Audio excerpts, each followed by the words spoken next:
Hola, ¿cómo están? Bueno, yo soy la profesora Erika Sánchez. Quiero compartir con usted una temática en particular, que es la retroalimentación. La retroalimentación tenemos que pensarla como un proceso de diálogo, de intercambio, un proceso en el que acompañamos y que tiene como objetivo ayudar al estudiante a comprender su aprendizaje, cómo lo está realizando, no solo de dar esa devolución de qué hizo bien o qué hizo mal, sino también de cómo lo hizo y cómo autorregular su aprendizaje, ¿sí? Pero pensémoslo como un diálogo, como un intercambio, y que nos ayuda a nosotros como docente a valorar el proceso y también a valorar los resultados de ellos. La retroalimentación formativa, podemos pensarla como un acto de dar información a un estudiante describiendo su desempeño en una situación observada o sobre una producción realizada. Numerosas evidencias nos muestran que mejora el desempeño del estudiante y su acción es netamente formativa y motivadora y genera aprendizajes profundos, ayuda a que se pueda autorregular y hacer visible eso que está pensando y cómo lo pensó. Se debe generar un clima de confianza para que él pueda reconocer, o sea, que se pueda lograr ese reconocimiento de debilidades, que pueda acercarse más a la supervisión, o sea, se puede acercar más este tipo de evaluación a lo que es la supervisión o el coaching, y dependiendo del desarrollo del estudiante, basada en recomendaciones, promoción de acciones en el estudiante, generación de un plan de acción y búsqueda de autorregulación, ¿sí? Entonces, como este tipo de acompañamiento se propone que sea desde esta mirada de supervisión para que pueda nosotros darle esas sugerencias, recomendaciones y ayudar a esa autorreflexión. Es una estrategia de administración habitual en donde el observador clarifica los puntos a analizar, ¿sí? Por ejemplo, definir cuál es el objetivo. Si yo voy a decirle, bueno, yo voy a valorar tal resultado, tal producción. El estudiante identifica qué hizo bien. El observador puede identificar qué es lo que estuvo bien. Puede mostrarle cómo es, o sea, en ese intercambio se puede mostrar el procedimiento, volver a realizarlo, y mientras tanto el estudiante puede reflexionar acerca de lo que no estuvo bien y cómo lo puede mejorar. Y en ese cómo lo puedo mejorar está también nuestra intervención, en mostrarle ejemplos, contraejemplos. El observador identifica áreas a mejorar, entonces ahí es muy importante que nosotros podamos registrar eso, cuando por ejemplo un estudiante está realizando un proceso, y bueno, ahora vamos a visualizar algunos ejemplos. Ambos se ponen de acuerdo en esta área a mejorar y formulan un plan de acción, ¿sí? Entonces, por ejemplo, en esto del intercambio que se genera con el estudiante, ayudarlo a reconocer cuáles son esos puntos a mejorar, valorando primero lo que sí estuvo bien, y de ahí, bueno, preguntándole cómo podrían ellos mejorar esto que por ahí no se logró en esta primera aproximación. Pero bueno, lo que nos tiene que quedar en claro que es un acto en donde se pretende informar a este estudiante, al que aprende, sobre cómo está actuando en relación a la situación de aprendizaje. Nosotros podemos decirle, bueno, en esta oportunidad brindarles nuevas estrategias, cómo seguir profundizando, pero es importante que ayudarlo a tomar conciencia de cómo lo está haciendo. La retroalimentación formativa puede ser intrínseca o externa, y cuando es intrínseco se obtiene al ser consciente uno mismo de las fortalezas y de las debilidades de nuestra propia actuación. En esa retroalimentación, en ese intercambio, cómo hacerle ver y hacer que sea consciente, porque en una práctica, en un acto, en una producción del estudiante, hay que hacer visible y hacerlo consciente para que él pueda identificarlo. Como externa es una herramienta docente muy potente. Si se da adecuadamente, pues el que aprende experimentará ganancia tanto en conocimiento como en motivación. Pero también es importante saber que no todos estemos preparados, pero es importante que nos formemos, que practiquemos cómo dar esa retroalimentación, para no caer siempre en mostrar qué estuvo mal y no el por qué o cómo hacerlo mejor, y fortaleciendo siempre lo que sí estuvo bien. ¿Cómo podemos lograr que la retroalimentación sea efectiva? La relación de confianza entre el docente y el estudiante es importantísima, porque el estudiante no ha de ver a la persona que le da la retroalimentación como alguien que le juzga y lo evalúa. Entonces, esta relación de confianza es importantísima. Generar este momento, este encuentro entre el estudiante, en donde por medio de preguntas, por medio de mostrarle qué es lo que, cómo lo hizo, el por qué lo hizo y cómo lo haría mejor. Por eso, en esta relación de confianza, si uno se aleja y se pone en un lugar, imaginemos que estamos arriba de un balcón y desde ahí arriba estamos intentando mostrándole lo que hizo mal. Siempre es importante que nosotros nos posicionemos enfrente y mostrándole desde un clima cálido y de acompañamiento, para que no sienta que uno ya, teniendo en cuenta que siempre hay una diferencia en las relaciones de poder, porque el docente siempre va a tener esa cuota. Entonces, ¿cómo generar un clima de confianza con los estudiantes? Y la retroalimentación ha de ser planificada y realizada en el tiempo oportuno, es decir, suficientemente cerca de las situaciones que se quieren analizar. Porque muchas veces nosotros dejamos mucho tiempo. Por ejemplo, generamos una producción, un trabajo práctico, una instancia de aprendizaje, y la retroalimentación le queremos dar a un mes, en donde ese proceso por ahí no va a ser tan eficiente, porque sería más oportuno que una vez finalizada, no con mucho tiempo, y también preguntándole si, por ejemplo, son instancias en donde son procedimientos, o son instancias en las que tienen una exposición oral o una práctica simulada, o cómo ellos resolvieron un caso. Tratar de que no pase mucho tiempo para que ellos puedan hacer un análisis y una reflexión acerca de esa acción que realizaron. Entonces la retroalimentación formativa ha de estar basada en datos. Por eso nosotros, cuando vamos a observar, nosotros como observadores, vamos a observar un producto, cualquier tipo de procedimiento o un trabajo práctico, una simulación, tenemos que registrarlo. Y porque tenemos que basarnos en los datos, qué es lo que hizo muy bien, qué es lo que hizo de manera menos eficiente, y poder ser con una observación directa. Por eso, al ser ese registro, nosotros tenemos los datos como para mostrarles y hacerle ver y hacer visible cómo lo hizo y qué pensó en ese momento y por qué lo hizo y cómo lo haría mejor. Entonces habrá veces en las que el profesor, el tutor o el docente responsable del estudiante se guiará por informaciones que le lleguen de otra fuente. Entonces es importante el registro y esos datos directos. Es descriptiva y no evaluativa.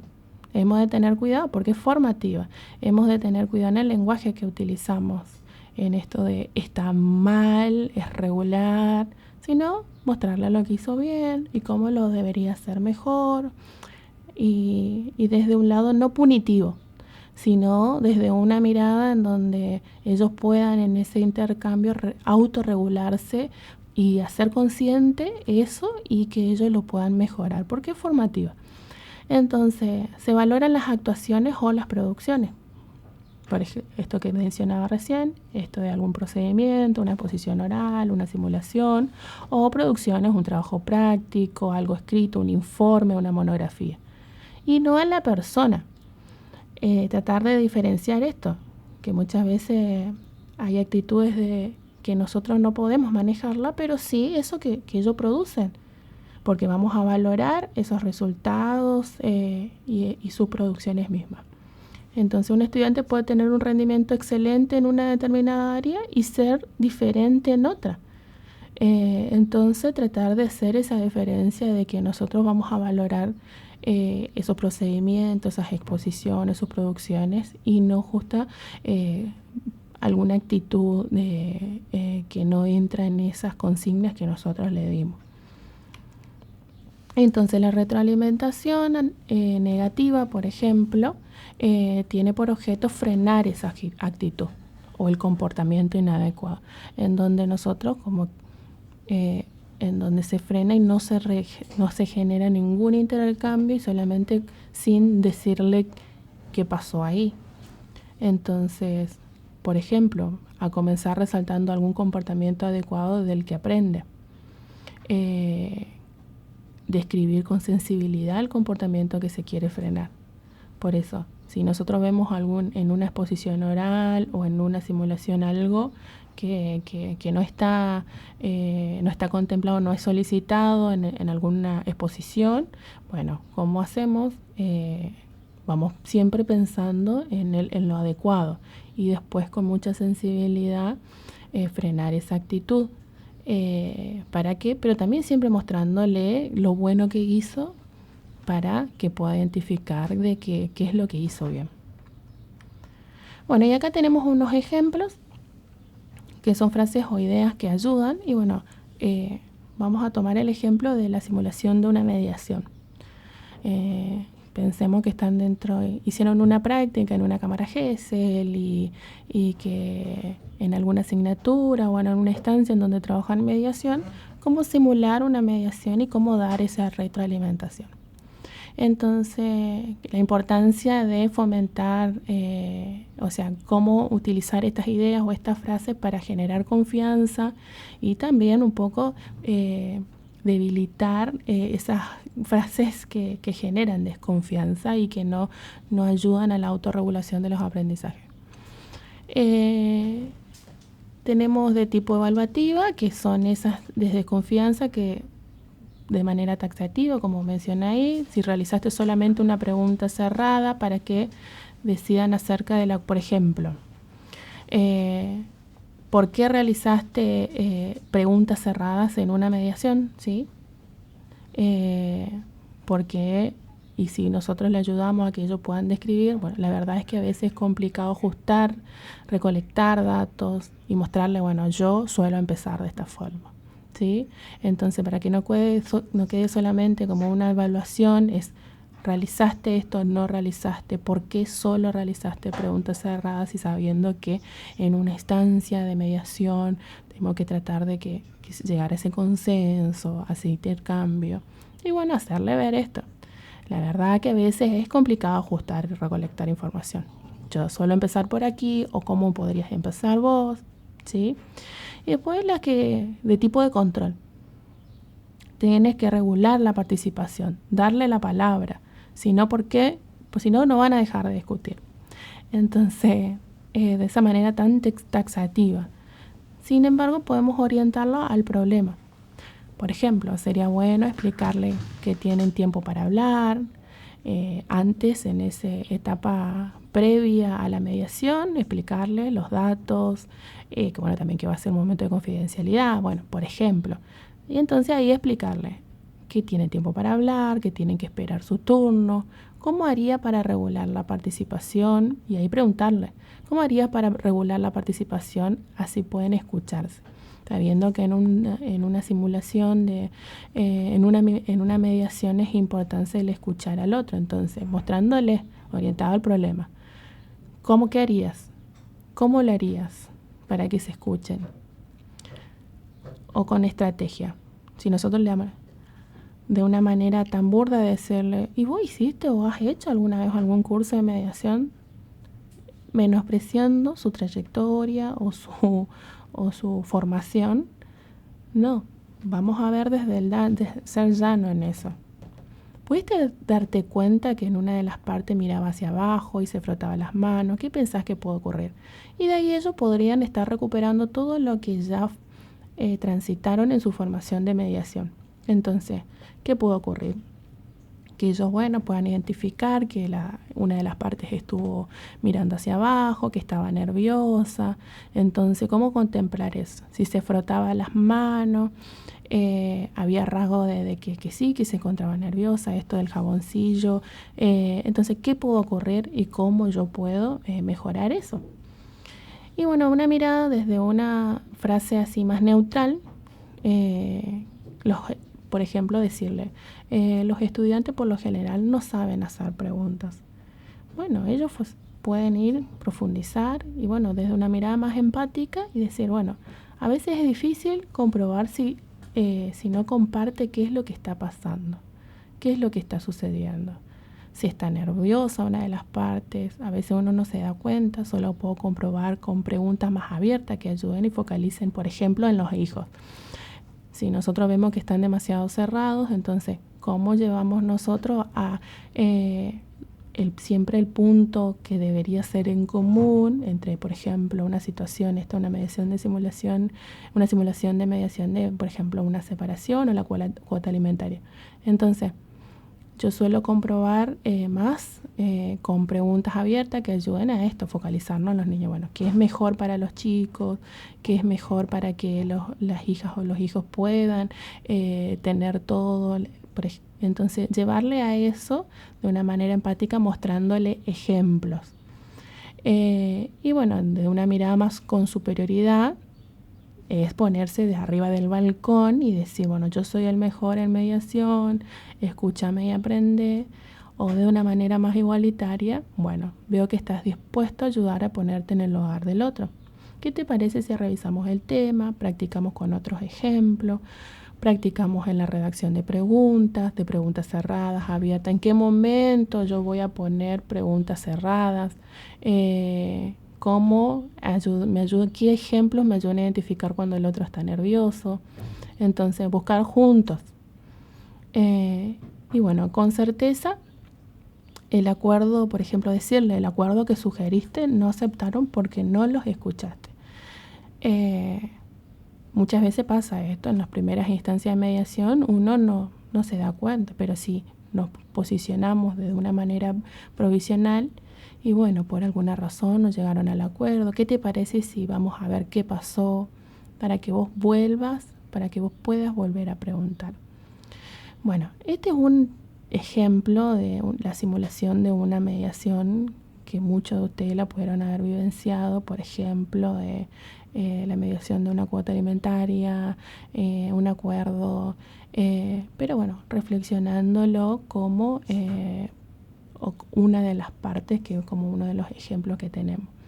Pero lo importante es que a nosotros nos quede es tratar de posicionarnos en un rol en donde podemos generar un intercambio, tratar de utilizar estas frases que crean confianza y también vincularnos y planificar esa evaluación. Partiendo cuando vemos alguna producción, alguna exposición de algún alumno, valorar lo positivo y desde ahí decir, qué bien que estuviste acá, esto que vos realizaste estuvo muy bien, las preguntas que hiciste, esta pregunta, por eso la importancia del registro. Y desde ahí, ir preguntando, realizando preguntas específicas para que él haga visible eso que le pudo faltar o que necesitaría profundizar. Así que, espero que esto le haya servido y nos vemos en otra instancia presencial. Saludos, muchas gracias.